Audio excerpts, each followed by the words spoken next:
Welcome to Greatness Personified, episode 2. We're going in on the middleweight division. We're going in on Izzy. We're going in on Anderson Silva. We're looking at everybody's records. We're going to look at the card from yesterday. Yeah, we'll take a little look at UFC 312 results, Driscus and Strickland. But last week we had UFC 311, and Izzy got beat by Imavov. And you want to start off talking about the card, 312, and then... Nah, we can start off talking about this, man. So last week, me and you were having a bunch of conversations about Izzy, man, all throughout the week. And it just made sense to talk about it this episode. Izzy went out there, man. It's actually funny because I went into your room to talk about the results of Michael Page and Shara Bullet. And then when I walked in to talk to you, you turned around and smiled. And at that moment, I was looking at your monitor and Izzy got dropped by Imavov. And the fight was over, yeah. I was like, whoa. And then you just missed when he got dropped. And I thought you was watching the replay. I thought it already happened. And what I was going to say is Izzy is actually looking good. He's winning the fight. He won the first round. And it was the beginning of the second round, but he was looking good. Yeah. And then I turned around for a split second and he had lost. No, that was crazy how that happened. So, it's funny. You said something when we were talking. You said that Izzy could have had a different fate if he had beat Driscus. Because right now, it's looking like it's the end of the road for Izzy. Yeah. Right now, it's looking like maybe one or two more fights. Maybe we were having the conversation of if he had just beaten Driscus, we would be looking at, okay, he got his belt back. What's next? And then he would have been fighting Sean Strickland, and he possibly could have won a rematch. Yes, because Sean didn't look too good last night. And also maybe move up and fight Alex. So I disagree. I disagree. That's a bad decision. No, I was just saying Izzy, he would have had the opportunity to avenge losses. He got to close the book on that. The Alex fights, that's over. You got one, call it a day. Go get the Sean Strickland fight back. You see what I'm saying? No, I ain't talking about that. I'm talking about going and getting that light heavyweight belt. No, that should have never been on his itinerary in the first place to be trying to get no light heavyweight belt. I don't care if he reeled off 3 or 4 more wins. Stay away from Alex. You know what I'm saying? It just don't even make sense. Yeah. At this point in Izzy's career. But we were talking because you said you don't think that Izzy got but 2 or 3 more fights left and then it's over. Yeah. Because we see how Tony Ferguson, we see how his career is going right now, and he still want to fight. He lost like 8, 9 in a row, and he still want to fight right now. And I think he just got signed to that new league. You heard of it? Yeah, a lot of the guys like Robert Lawyer, a lot of the UFC veterans. Oh, Robbie went over there? Yeah, a lot of the guys who got retired. I know Tyrone went over there, but... This guy's just like, dang, this guy retired 3-4 years ago. They signed, I think. Okay. So... I think Kevin Lee went over there too, huh? Yeah. But speaking of Kevin Lee, man, did you see that? We saw that footage of him training with that guy, sparring with that guy, and he went in for that little flying knee. It wasn't like a big flying knee, just like a light sparring, and that guy just reeled off and cracked him, man. That was so foul. I don't even know how I feel about that, man, because when you sparring somebody, you gotta be more defensively sound. Yeah. You gotta be more defensively sound when you sparring, man. But at the same time, if me and you sparring, you playing around, I'm not gonna try to knock you out. You just playing around. Man, that was foul, man. I didn't like that. And then somebody was filming it, and then looked like, who was it? Robbie was in the mix, and he was like trying to... he was trying to break it up, man. But then if Kevin wanted to, he could have really just... It looked like he was kind of out of it. Yeah. Because he was wobbly. I don't think he was going to be able to do nothing. But obviously, when he come back to his senses, he would have been upset. Then they was filming it, and then they posted it online on Instagram. And so the guy was like, oh, take it down. And then somebody was like, something about you got to be careful, people are filming. And then the guy was like putting smiley face emojis. I was like, dude, if y'all are like sparring and you hitting somebody full force and you know somebody's recording it just so you can put it online, at least that's what it looked like. That's a foul move. And that's why I think that's why John Jones trained with his same people every single time, because of trust. And what was that story you told me about how somebody was trying to knock him out in training? Yeah. I think he was on a Joe Rogan podcast. He was on some podcast, and he didn't say the guy's name, but he said they were sparring, and then the guy was trying to knock him out. He threw like a full force right hand. And then after, John Jones was like, hey man, I appreciate working with you. He said, I don't want to work with you anymore in the future. Have a good day. And then the guy, he never trained with them no more. So I'm kind of curious to see who that guy was, man, because it's been a lot of heavyweights. I'm assuming that guy was a heavyweight, and it's been a lot of heavyweights that been through Greg Jackson's gym. So, I mean, to this day, nobody knows who that guy is, man, but it's messed up, man, trying to knock somebody out doing training and stuff, bro. Yeah. What was that story? GSP's trainer said that he got knocked out. I think, what fight was that? Was it the Carlos fight or was it the Nick Diaz fight? It was one fight where they said that GSP had actually got knocked out unconscious like real close leading up to a fight. What fight was that? I forgot. You remember? And the coach just said the next guy, they told him to take it easy on him.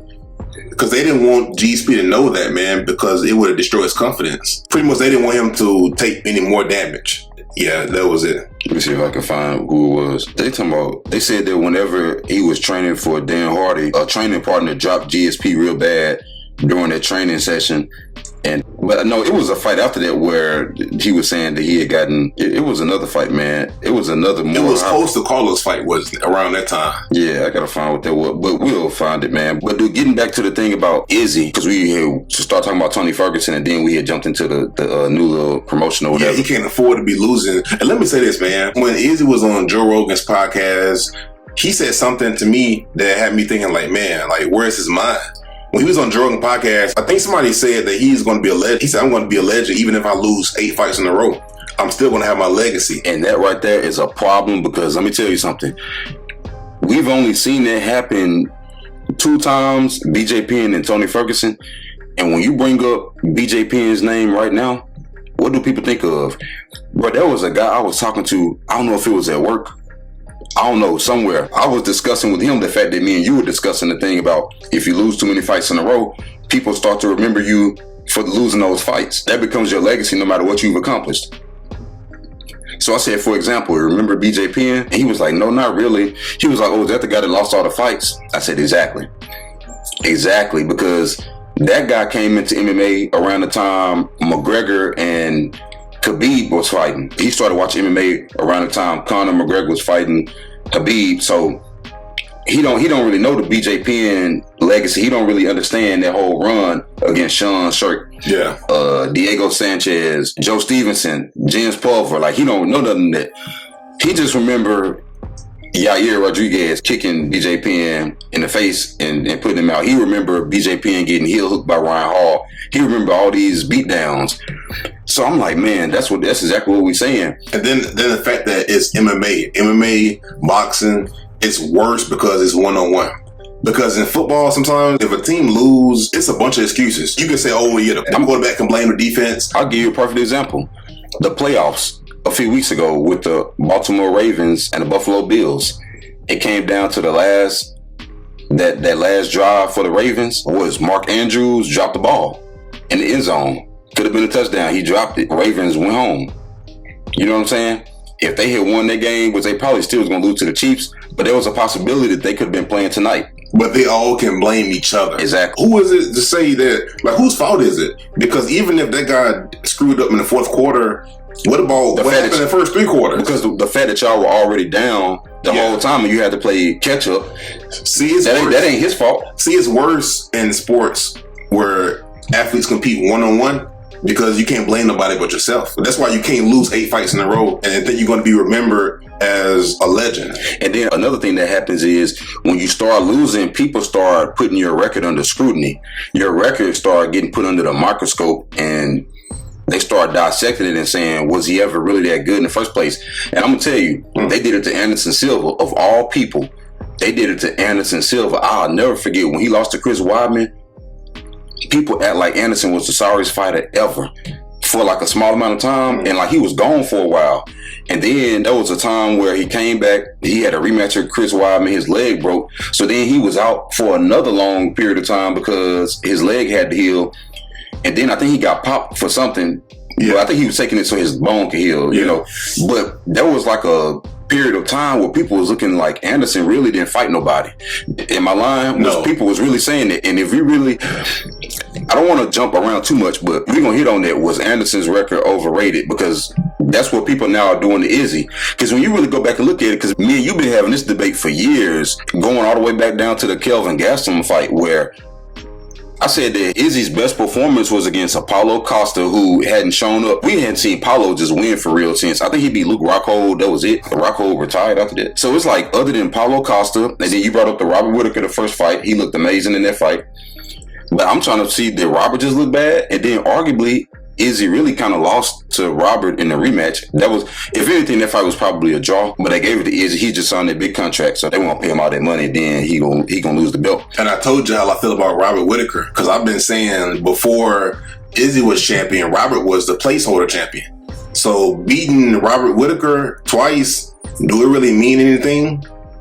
I mean, people gonna disagree with you heavily on that because people do think highly of Robert, but I think we've made videos in the past. We may have to go revisit that topic where Robert never beat nobody to take the belt. They competed for a vacant belt and then he lost it.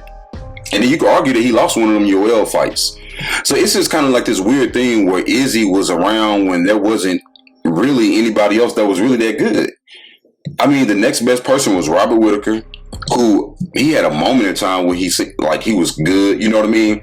But like I said, I think he really lost one of them Yoel fights. But you gotta understand this. I get what you're saying. The problem is, who do he have in his weight class? It's not his fault that the number one contender is Marvin Vettori. Yeah, that's what I'm saying. Yeah, you get what I'm saying. That's what I was gonna say next. Actually, you can't control who's there, but I told you something else too. I said the thing that's gonna really hurt Izzy is the fact that he was so much better than everybody else, and he let a lot of these fights go to a decision when he could have finished them. A lot of these fights, he should have just got those guys out of there. And the fact that Brad Tavares kept getting up, you know what I mean? The fact that the Jared Cannonier fight went 25 minutes and it was a snooze fest. We can't even go back and watch that fight. And did you see Izzy's breakdown of the Driscus fight? Because he broke down the Driscus fight, man. No, not the Driscus fight. The Nashdeen fight. On his channel. Already? Yeah. He made a couple videos since the Nashdeen fight. And what's weird is the way he's breaking it down, it's almost like he's not learning his lesson. I'm not trying to act like I have all the answers. I'm not no expert.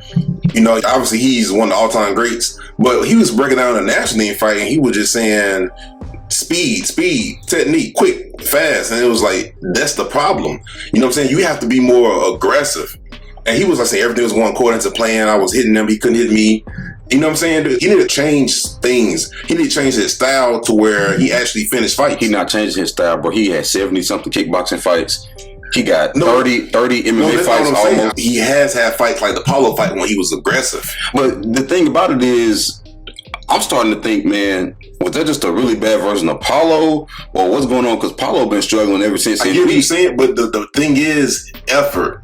You know what I'm saying? The way Izzy looked against Paulo, but he was cherry picking who he was going to show up against, because he came out and showed up and showed out against Paulo. Yeah, but Paulo was untested for real. You're saying that now, man, but Paulo was undefeated.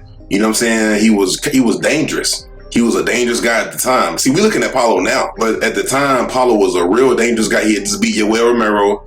You know what I'm saying, dude? He was a scary guy at the time. Arguably the scariest guy up until Alex. You know what I'm saying? He embarrassed him. I don't know if something happened to where like it was career fatigue, or I don't know, something happened to where his effort just wasn't the same. I think that's what it is, if I'll be honest with you. He got so many fights, bro. He done achieved everything. Money. When you start making money, what you said? You said Izzy overachieved. Didn't you say that? Yeah. You say overachieve when these guys, they make it. You see the cars they drive and the women that they get, the places they get to go to, the clubs, everything. What more is there for him to do in MMA? Like, seriously. In fighting, he'd already done cemented a legacy, unless he keep losing and then people start remembering you from losing. You don't want that to happen. Now, you said something the other day too, man.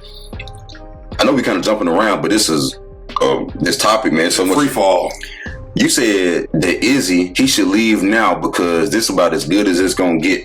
If he keep fighting, he gonna mess around and lose a bunch of fights in a row, and then it's gonna turn into the Tony Ferguson, BJ Penn thing. You basically say you might want to get out right now, but he gonna keep trying to fight because. Let me prove to you that it's true. Just look at Izzy. Let's say after his last fight against Nashdeen, say he would have put his gloves on the ground and retired. What would the crowd have done? They would have booed. No, they wouldn't. They would have cheered.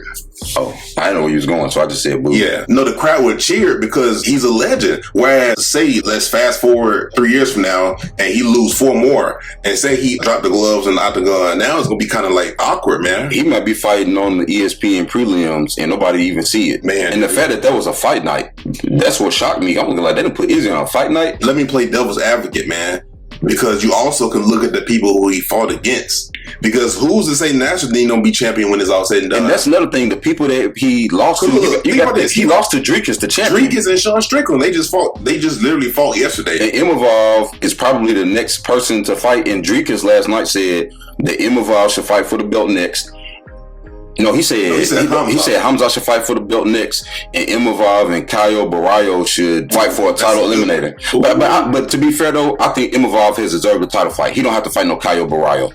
Caio need a big fight. Imavov don't need Caio to submit the fact that he need a title fight. You see what I'm saying? What was the Izzy fight for if that's the case? And another thing is Izzy declined the Caio fight to fight Nasruddin. So why do Nasruddin beat Izzy and then fight Caio? That don't make no sense. That makes no sense, man. Like if he was gonna fight Caio for a title eliminator, that should have been 2 or 3 fights ago. And also, and this is a mistake the UFC makes, they get top contenders to fight each other. And they've been doing that a lot. What they need to do is they need to let Hamza fight.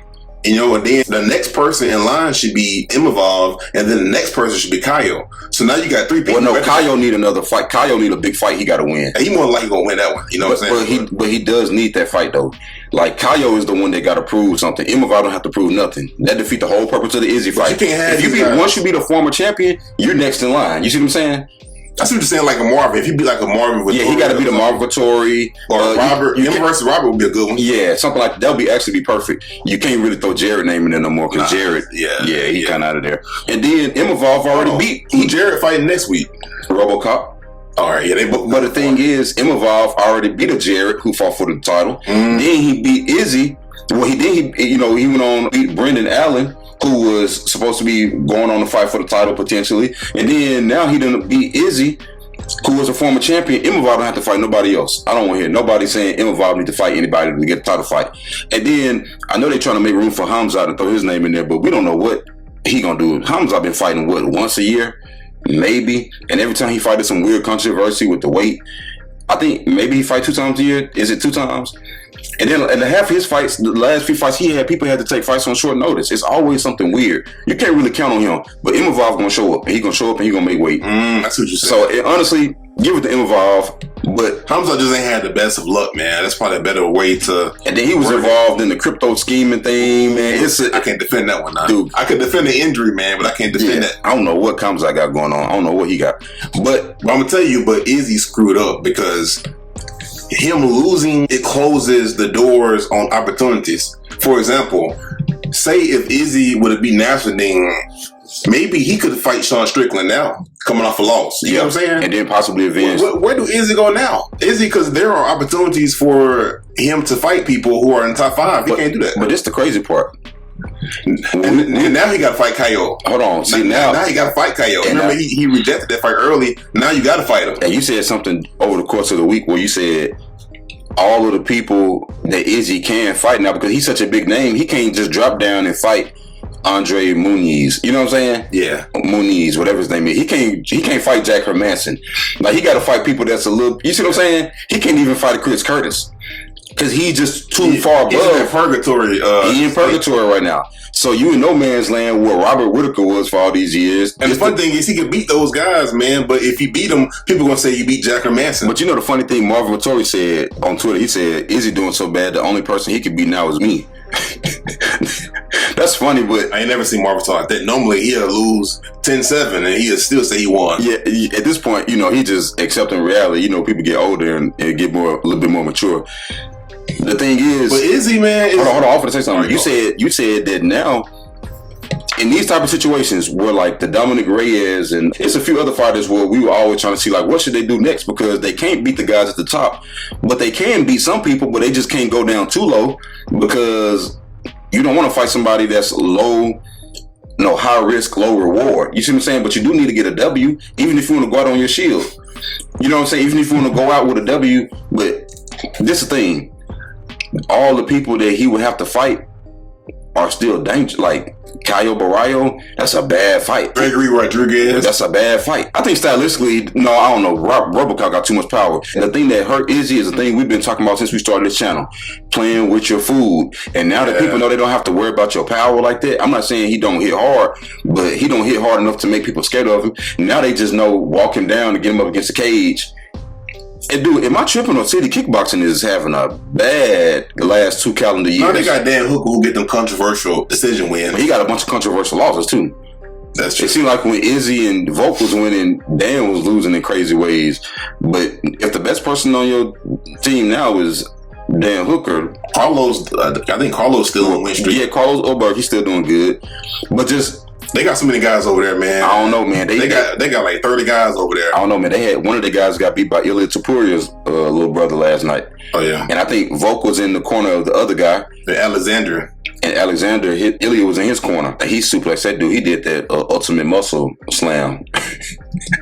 He did the butt buster on him. Man, what is this weird thing when people are saying the muscle buster? Izzy has lost his speed. I mean, obviously he's older now. He's 35, man. So he's going to lose his speed, but that's not the reason why he's losing. And the thing is, in my opinion, the reason why he's losing is just his style. You fight with your hands down. But when they say speed, I don't think they're talking about offense. I think they're talking about defense. Reflexes. Because the old Izzy would have never got hit with that slow punch that evolved through. Boy, that punch, dude, when you turned around and looked at me in that split second, I saw that punch a mile away. I think I said ooh before it even connected. But you got to understand, when Izzy was a champion, these guys been studying him for a long time. It's kind of like when Anderson was champion and Chris and them guys were studying him. All his tendencies. That's a part of it, but this is the reality. It's not guaranteed you're going to win your next fight, so you can't just be like, oh, Izzy going to be there when I get up there. Because for all you knew, let's say if Alex didn't go up to like heavyweight, Alex could have been at one point, it looked like nobody was going to beat Izzy. I know. You know what I'm saying? I'm talking about like, bro. I see what you're saying. 3.5 years ago, 4 years ago, it looked like he was going to retire undefeated. And the thing about the middleweight division, they always have these stretches where, like in other weight classes, which we'll have to do a breakdown on the history of the other weight classes.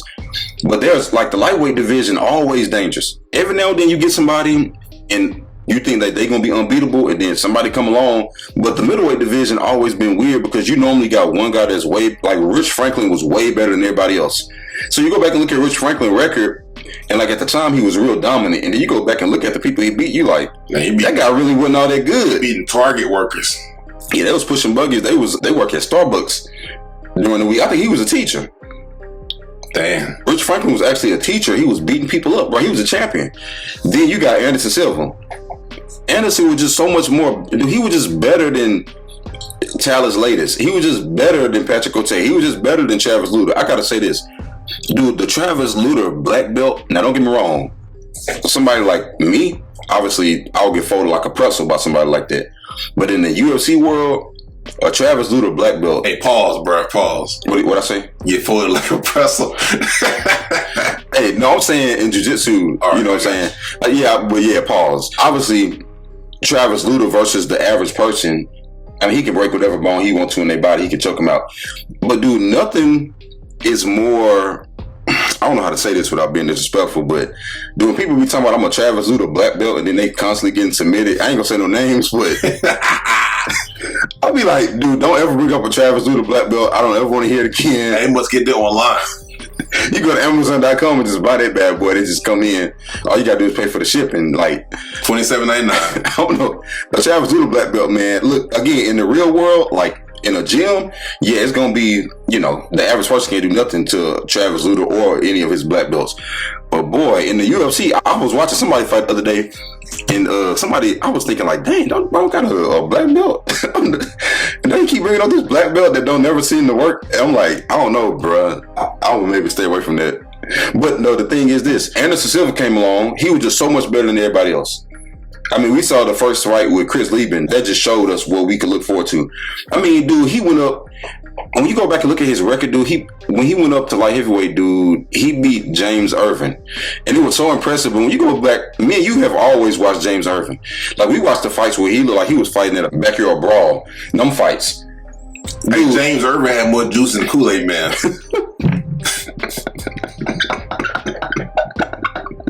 Oh, no. Oh, my God. That man look like, what's Abomination from the Hulk? Oh, my goodness. Dude, golly. Dude, the thing about James Irvin is, if you follow his career, you know that James is a glass cannon. You know what I'm saying? It's like, look, it's basically whoever get hit first. Like, that's... Look, if you happen to land first, and it's a glass cannon. If you happen to land first, you won. If he happened to land first, he won. And obviously, You know, and James is weird, bro, because he got fights that end weird. The Houston Alexander fight, I remember that fight like it was yesterday, man. He knocked him out. I know who don't remember the fight like it was yesterday. No offense, but hey, I didn't get knocked out. Dude, the crazy part about that fight, dude, first of all, that was one of the best fight nights because we started watching UFC during the Ultimate Fighter. And this was like the first card. I think Anthony Johnson was on that card. I started to say that. And that was like the first time we watched the card where we actually knew what was going on because Kenny Florian and Joe Lozon was the main event. And Mac Danzig and Anthony Johnson was the very first fight on that card. Yeah. And you know, it's so funny because after James Irvin knocked out Houston Alexander, Joe Rogan was interviewing him. What you're going to say. He said we can go outside and for round 2. And I was like, parking lot. I was like, no, there is no round 2. This is over. Sign still delivered. Look, man, the funny thing is, casket on that. Funny thing is, James Irvin so unpredictable. They run that fight back. He might get knocked out 8 seconds. That's actually funny because they actually might, if they had gone to the parking lot and fought, James Irvin actually might have lost that fight.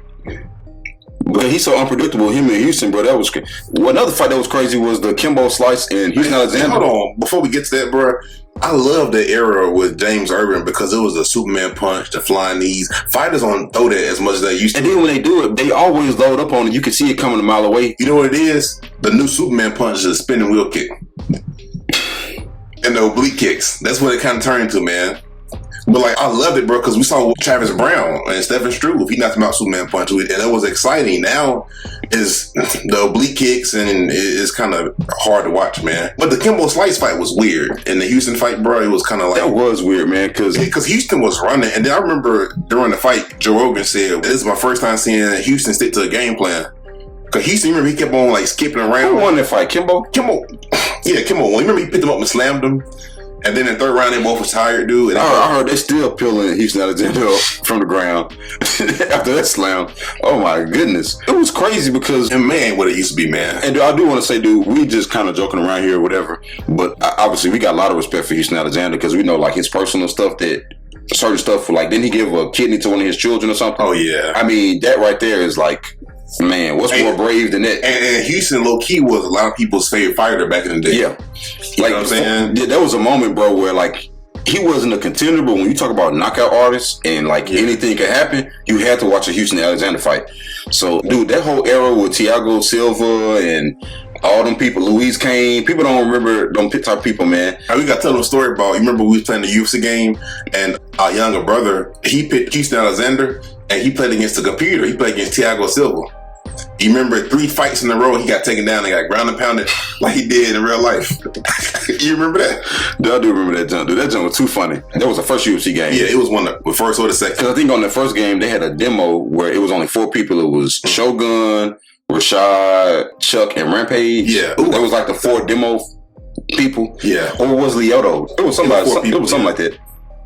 I think Steve Cantwell was one of the demos too. If I'm not, I don't know. That was a good era though, man. Even when you had Keith Jardine, that whole era was good. But so what's killing the UFC now, man? Because we look at the era now. They started focusing on like it goes back to the Izzy thing. I was going to segue into talking about how Kimbo Slice got knocked out by Seth Petrozelli that one time in 14 seconds, and it completely destroyed Elite XC, and they went bankrupt.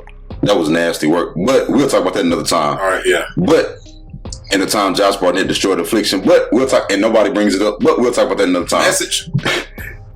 I ain't never seen nobody get away with so many failed drug tests and keep their legacy intact. That's why we started this channel, bro, so we could talk about it. I'm like, it's like, why is it we can't discuss this? And he was always a good fighter, so it was always weird. Like, you really don't need it. Because he was always like above average, but just not elite. But he was in that middle category, like, you know, the times where like... No, in Strikeforce, he was elite, but in the UFC, he wasn't. He was that dude in Strikeforce, man, but in the UFC... But then you had Big Alistair. You had, Big Alistair, man. I think he was on, man, he was on... Oh, I see why, Josh. I would have been taking stuff, too. What your boy Alistair said, the horse meat diet. You know, he said I eat 8 times a day, 9 times a day. Remember the interview? But going back, there was a time where you could watch a UFC countdown. And if you go back, and we might need to do this, go back and watch an old UFC countdown.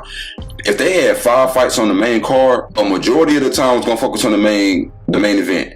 Then there was going to be a section after that, the section after that was going to cover the co-main event. And they was going to get a little less time. And then they would still give you the feature fight. And then you might get a little sprinkle of like that second fight on the main card. And depending on how loaded the card was, you might get a little bit of a promo, like a little 2 or 3 minute of the first card on the main event. But they had it spread out to where you kind of cared about the whole main event. When Brock, it really started with Brock Lesnar, because for the longest time, Brock was dang near bigger than the whole UFC. Like, just the fact that he was there, it was so many people who never had watched it. They never really.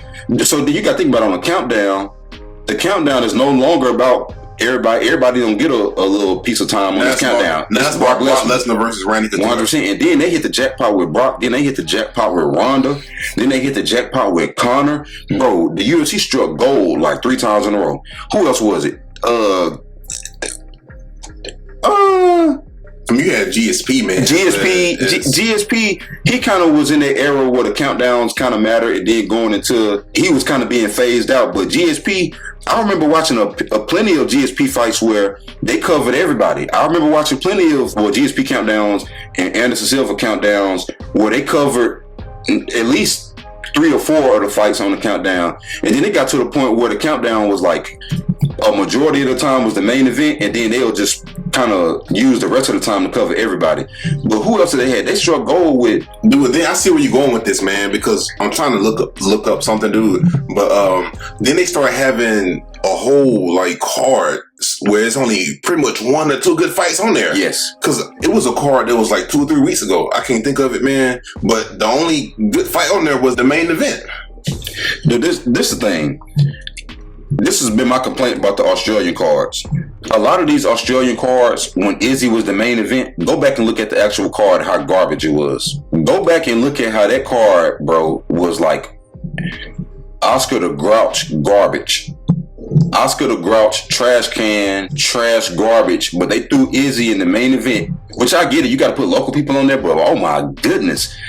Like the quality of those cards, bro, they was not like they weren't worth staying up all night or staying up and waiting for them, because it was like the only fight I'm really looking forward to is maybe Izzy and maybe one fight from the prelims, maybe one other fight from the main card, maybe. But they got to this point where the overall quality of the card decreased because they was focused on 1 or 2 people, and now. That's why a lot of people saying the UFC actually, as a product, the product, it has decreased in quality. Because now you get so many cards. Bro, what was these weird cards that we get on these fight nights where I call them UFC Fight Night Purge? You know them cards that we talking about where they always match up people, and it's like you go back and look and it'd be people who on a 2 or 3 fight losing streak, even though they might have came in undefeated or came in supposed to be highly touted, but they've been struggling. So every now and then you get these cards, and they always are fun cards, but these are the cards where if you lose, you're going home. Like, you're done. The Matthew Simmons burgers and stuff. No, he got released last week. Oh, man. Yeah, like, you know how them cards be loaded up with him and the Josh Quinlans and all them type of people like that. What's your boy name? I didn't know. I know, but they be losing. But then what's the other boy name that beat Trayshawn Gore? You talking about the dude that Bo Nickel beat? Yes. What was that guy's name? I never think his name. Which I thought he was impressive for a minute, but Cody Brundage, like the Jamie, and then look with the Jamie Pickett's and them type of cards right there. I mean, we get a bunch of those sprinkled in, but then, like as a whole, like every now and then we'll get those crazy cards like UFC 180. I want to say UFC 183. Hold on, let me see. No, it definitely wasn't. No, it was 273. But like these UFC 273 cards, bro, where you got Korean Zombie was a late replacement, but Aljamain rematch with Piotr Jan, Hamzat Chimaev. Another crazy one was UFC 281. Was it 281? No, it wasn't 281. It was the UFC 280. Dude, it's got to the point where some of these cards be so bland that when a card come out, when you get a card like this, UFC 280, Benel Dariush, Gamrot, Piotr Jan, Sean O'Malley, Aljamain Sterling, TJ Dillashaw. Type in the John Jones versus Stipe card. I think I just saw that one, bro. Dude, that was a bad card. Other than the main event. Go to it. Hold on. I must have looked at something else then. No, I think you're right, bro, because I remember we looked at that fight and we was like, man, this was the only fight that was kind of worth. Well, that's what I was talking about when I said the whole card. Oh, Charles versus. No, it must have. No, it's only the last 3 fights. No, but go to the prelims. I think Dominic Reyes was on there. No, this is actually a good card though. It was an underrated card. Well, this actually was an underrated card. It was. Hold on, what card was it? What card was it with Dominic Reyes? And it was just stacked. Yeah, this card was stacked right here, bro. Oh, this. Oh, yeah. I mean, I think the fights wasn't good. You know, you talking about UFC 310? You talking about UFC 310? Yeah, it's like the fights went all the best, but the card was stacked though. You had recognizable names, and that's another thing is you get a card like UFC 310, and it's stacked, it's full of big names, but the fights just don't be good.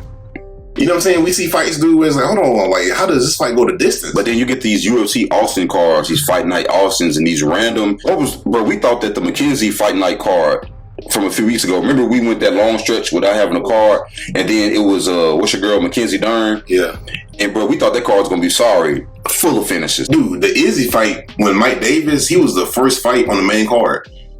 That fight wasn't the best, and it was like a domino effect, man, to where, okay, well, the fights after that were the best either.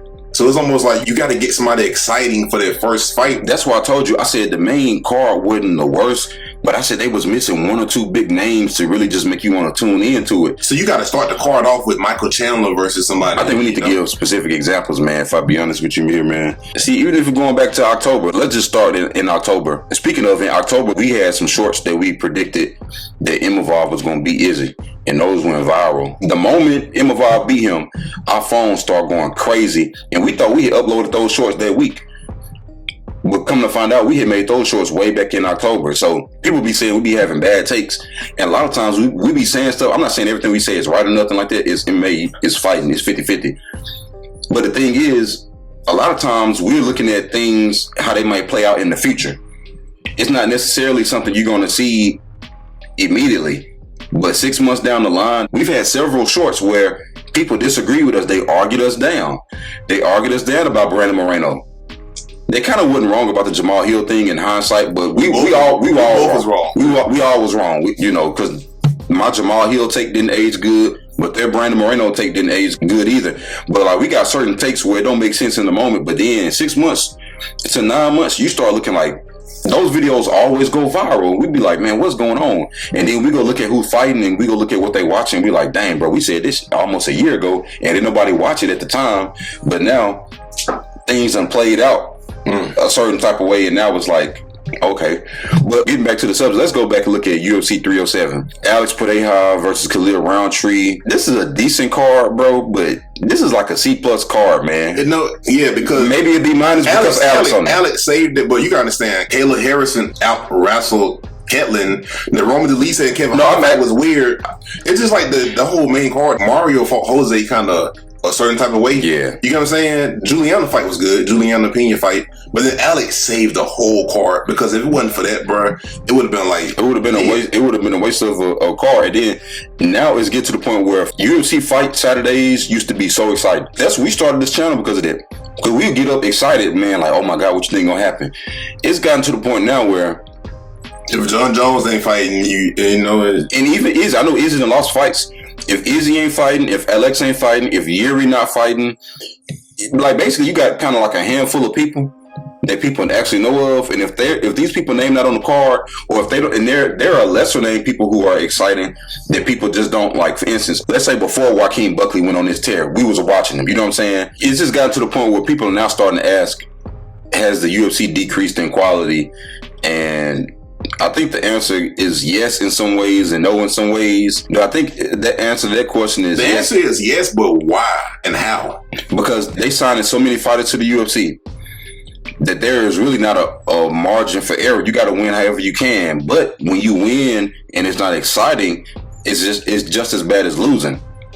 That's why I told you that the Ultimate Fighter format, it kind of went stale because we had a long string of seasons where people stopped watching it because basically whoever was the best wrestler was going to win. And then they get to the UFC and they might win the first 2 fights and then they start getting knocked out. And then you got a waste of an Ultimate Fighter season where this guy went and beat a whole bunch of other exciting fighters who went on to do decent or at least create some type of name for themselves in the UFC. But it would have been better to promote them if they was an Ultimate Fighter. So it was like, let's just go ahead and make the contender. And yeah, you might win, but if you win and you fight like Colton was Colton Smith. Yeah. If you fight and you win like Colton Smith, It was a bunch of Colton Smiths though. if you fight like that and you win, you don't get a contract. But just think about this though, like when Shara fought against MVP, he lost, but his stock didn't go down. Yeah, like it didn't go.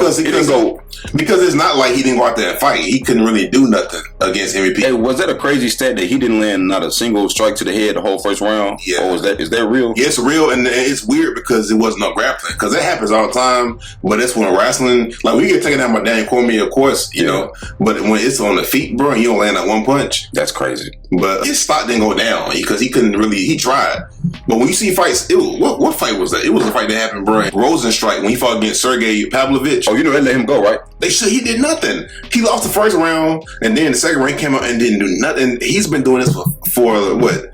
Several 3 years. 3-4 years. Like he'll do that, and then whenever you give up on him, he'll win by knockout, and it'll keep him afloat for a little while. I think the Alistair Overeem fight was BS. When he knocked him out in the 5th round, and it was an early stoppage. Lightning in the bottom. No, his lip. No, they kind of had to because his lip literally. Yeah, but it was 10 seconds left to go in the fight. But his lip literally peeled off his face. You could have peeled it off like a sticker. Man, Dude, it ripped like a piece of paper, bro. I'm sorry, dude. It was gruesome. Dude, that was the definition of gruesome. Nah, man. And then with Alistair Chin, you gotta be careful, bro, because Alice, the way he be getting knocked out, you know. That's true. But the thing is, that was lightning in the bottle, and that's kind of how Rosenstrike fight. But that just goes to show you could fight good. Like, it's crazy, dude, that he was coming off a win, an impressive win. He lost, and then they still cut him. But yet, Tatu have also lost a bunch of fights where he at least tried. In fact, that might have been his downfall because he was trying to win so bad that he was putting himself in bad positions. His downfall was he got a right hand. That's it. Let's talk about the Driscus fight, man. I gotta damn near apologize. I said Driscus is the most overrated champion in the UFC. Bro, I told you this back when, what was it, UFC? It was basically the card where Izzy fought Jared Cannonier in the main event and didn't do nothing for 25 minutes. But on the first fight on that card, on the main card, was Brad Tavares and Driscus. But when we did a preview for that show, me, you, and Kobe, I told you, I said, bro, Driscus gonna be a champion. Driscus gonna be a champion. It's just something about it, bro. You know why I always felt like that? You can tell because as human nature, when you get more fatigued, when your energy starts to deplete and you in a fight, you start looking for ways out. I don't care how tough you are, everybody got a breaking point. It seemed like whenever he get fatigued and you think you got him out of there, that's when he actually turn it up and then he finish people. Not only does he win, but he'll actually go out there and finish people. At the point in a fight, like in the championship rounds, or like he lost the first round against Brad Tavares real bad, came out, smoked him. He lost real bad. Darren Till was Derek Brunson won a round against him, man. Yeah, he was winning in the beginning. Darren Till was putting hands on him. A lot of these guys, even the guy that he knocked out when he was up against the cage. Are you talking about the guy who went down to welterweight? Yeah, man, what's that guy's name? He beat Roma Delizze in his first fight, and he ain't did nothing since. Dude, whenever people fight like that, when the tough gets going and they go harder, I believe in that person, bro, because that's just not normal. That's not natural for you to get stronger as time goes on. That's a very rare trait for anybody to have, bro, in anything. And then also we see guys, because he's like a Yuri clone. Because Yuri gets stronger as the fight goes on. Yes, he's one of them rare breeds. And so we see guys like that all the time, and then they end up getting knocked out, and they just never be the same. And the thing is, Driscus, man, nobody's been able to finish him. Nobody's been able to capitalize on the mistakes he do make. Nobody's been able to expose him. So how you feel about him calling out Alex, though? Or Alex calling him out? Dude, if there's one fight where you don't want to go in with your chin up in the air doing a bunch of crazy stuff, that's the Alex fight. But I'm going to be real with you. I don't know how big Driscus is as far as like on fight night. But if he's like, let's say if he was able to make light heavyweight and he was a pretty decent size, if he can get Alex on the ground, which he probably can, but Alex is another one of those fighters that gets stronger as time goes on. Like in the 4th and 5th rounds, he turn it up.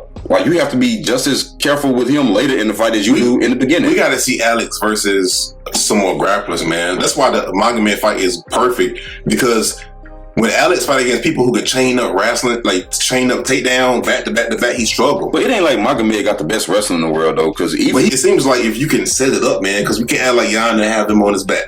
Jan had Alex on his back, bro. And he probably won. He didn't really have him on his back. He had him up against the cage. Well, that's true. They also fought in altitude.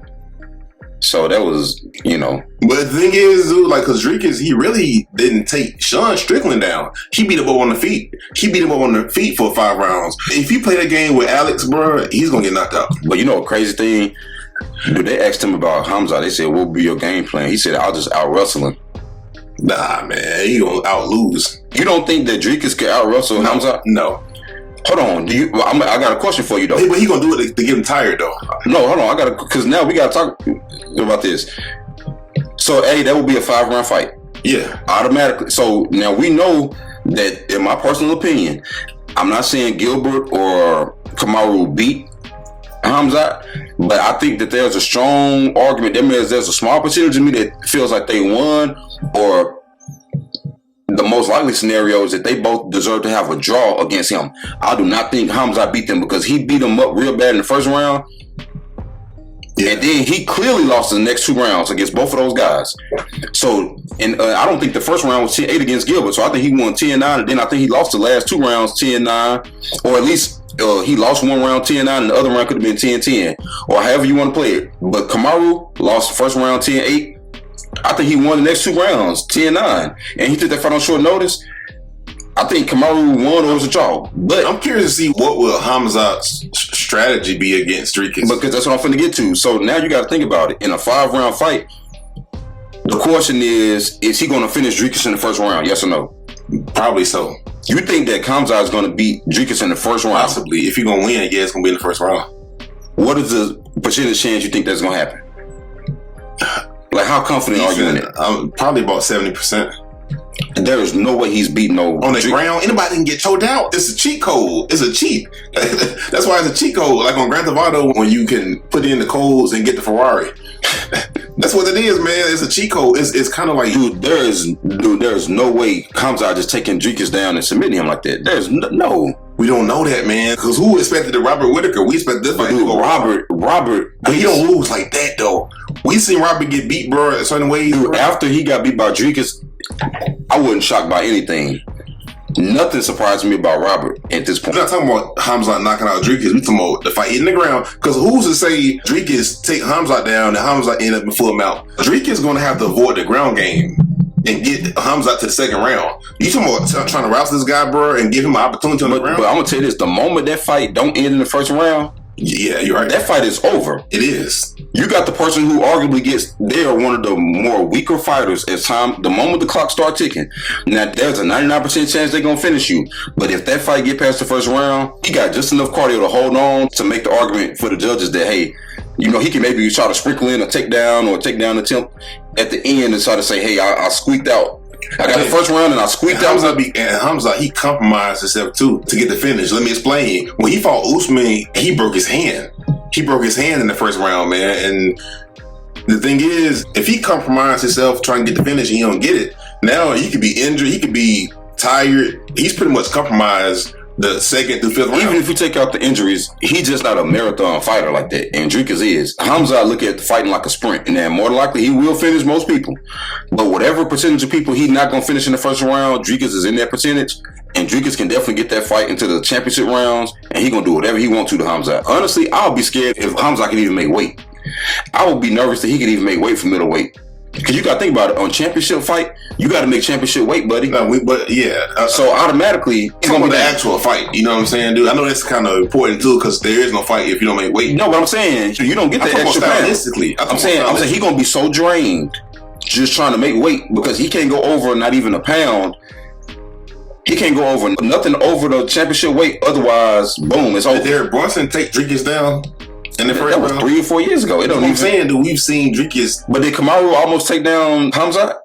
No, I'm talking about the first round. I'm saying Hamza's chance of finishing Driscus in the first round. You don't think Driscus has gotten better since he fought Derek Brunson, dude? That was half his UFC career ago. But then he started off as a grappler, though. Who? Driscus. Yeah, but I'm saying, dude, another thing is, are you underestimating Driscus' ground game?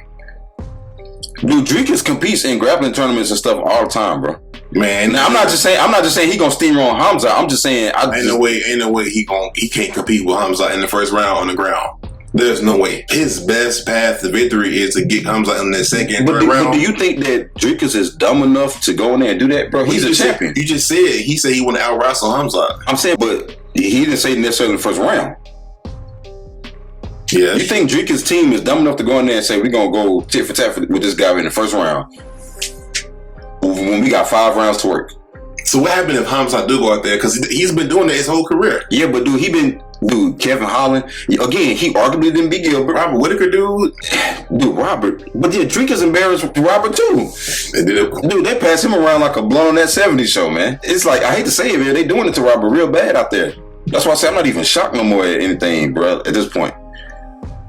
But I'm gonna tell you one thing, man. Both of them being undefeated in the UFC is really gonna help the UFC out, man. I know, regardless on how the fight gonna end. Because Izzy was great for the UFC for a time, but he kind of did it a disservice too, man, with the way some of his fights went. I told you this because I guess we'll end it on the Izzy note since we started on that. When Anderson was so much more better than everybody else in the division, he was embarrassing them, and he was getting them out of there. When Izzy was so much better than everybody else, he was playing with his food. That's gonna haunt him. That's gonna haunt his legacy. And then when he said that no matter how many fights he lose, he gonna always have a legacy. And people were saying, there was another short we made where somebody was saying, what short was that? Where people were saying, was it Tony Ferguson? Was it Tony Ferguson when people were saying no matter how many fights he lose? Oh yeah, we were talking about dude like his legacy is kind of over with. It's kind of compromised. He's a legend. He's Tony. He's a boogeyman. Like what? Boogie. The boogeyman died 7 years ago. At a certain point, man, you can't just keep losing fights going off of what you did back in the day. Especially when people go and look at your record and say, yeah, you beat Brad Tavares. You know what's weird? Let me say this, man. It's weird because it takes a long time to gain that legacy status. It don't take a lot to lose it. Bro, you lose 2 fights in a row, it can be done. Because Tony, Max, we can't act like them guys, they had to go win 12, 13 fights in a row just to become who they were. Tony won a bunch in a row because first, man, I wouldn't be surprised if most of his fights, especially like the first half of the win streak, he was underdog. Yeah. Nobody thought he was going to beat some of these guys he fought against, bro. But then people finally realized, okay, he's that good. So it took him a long time. It took years to actually get that or create that legacy. And all it takes is you lose 2 or 3 fights in a row for people to kind of write you off. Dude, it's like building a house of cards. You can build. All it takes is 1 or 2 mishaps, one mishap, and then things could just kind of get out of control. And you writing an essay and you mess around, don't save it. It's a domino effect, man. It don't take much. But the thing is, I think that Izzy is number 2. But the way Driscus is going, because if Driscus can keep winning fights and he beating higher quality people, he don't have to win as many times. I don't think Driscus is going to maintain that, though. He ain't going to be able to sustain that. He can't sustain that, man. Because you got guys who fight, like Imavov fight safer. Yeah. He don't get hit and he cleaner. His cardio ain't the best. But the funny part is, it's funny because Izzy didn't have to fight like an Imavov. When he was a champion, he wouldn't have been able to stay champion if he had to fight Imavov. Does this good? But then you go look at Driscus. This would be his what? 3rd title defense? Yeah. His 3rd title defense, he got to fight either Hamza or Imavov. Who was Izzy fighting on his 3rd title defense? Until you 1 belt, defender. Marvin Vettori. Bro, and this is not to downplay Izzy's career because he's done a lot of amazing things, but it's just certain things going to kind of come back and haunt him. But I don't want Izzy to keep fighting and lose and mess up his legacy, man. I would hate to see that, bro. Like I said, they did it to Anderson Silva.